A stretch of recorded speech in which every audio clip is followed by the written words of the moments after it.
যারা এখন ভিতরে আছে এক হয় 2 বছর 4 বছর জেল, আর যারা বাহিরে আছে না এক হয় ফাঁসি।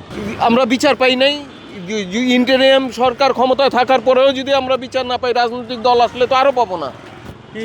পরবর্তীতে কথা হলো এই শহীদ পরিবারের কোনো অস্তিত্ব থাকবো না, কারণ যারা এখন ভিতরে আছে এক হয় 2 বছর 4 বছর জেল, আর যারা বাহিরে আছে না এক হয় ফাঁসি। এটা বিচারটা কীভাবে হইব? পরবর্তীতে তা খুঁজেই পাওয়া যাইব না, আমাকেই তো খুঁজে পাইব না। আমাকে কী বললাম বাবা, আমরা অসন্তুষ্ট এই যে রায় দিছে। যারা প্রকাশ্যে গুলি করছে তাদেরকে তো কোনো সব কিছু প্রমাণ আছে, ভিডিও আছে, সব কিছুই আছে, তাদের তো ফাঁসি হইল না, বা একটা 10 বছর বা 20 বছরের সাজা হইল না, তাদের হচ্ছে 3 বছর 4 বছর। আর যারা একটু উপর র্যাঙ্কে আছে ওরা হয়তো ধরো দেশে অগ হয়েছে ফাঁসি, ওরা তো হাতের বগলে নাই, ওরা তো আছে বিদেশে। হ্যাঁ, এইটাই বিষয়টা আপনারা কিভাবে দেখতেছেন? বিষয়টা আমরা ভালোভাবে দেখতেছি না।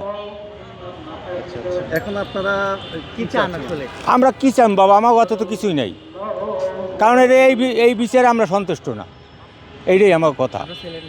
আমার ছেলের নাম রাকিব হলাদার, কোথায় কবে? চানখারপল 5ই আগস্ট। আমরা দেখেছি যে পুলিশ একদম হাঁটু গেড়ে গুলি করে। হ্যাঁ, ওই যে হাঁটু করে গুলি করে না সুজন, ওইটাই। ওটার ভিডিও ফুটেজ পর্যন্ত আছে, ঠিক আছে, সব কিছু কোর্টে জব্দ করে নিয়েছে। ওটার তো কোনো প্রমাণ, এখন তো কোনো ভ্যালুই রইল না। আছে কোনো ভ্যালু? তাকে কয়দিনের দিয়েছে? হ্যাঁ, আদেশ দিয়েছে কয়দিনের? 3 বছর 4 বছর। আর 3 জন যে বাইরে আছে অগ হয়েছে ফাঁসির আদেশ। এখন কি করবেন আপনারা? আমার কিছু করার নেই বাবা, আমরা কি করব?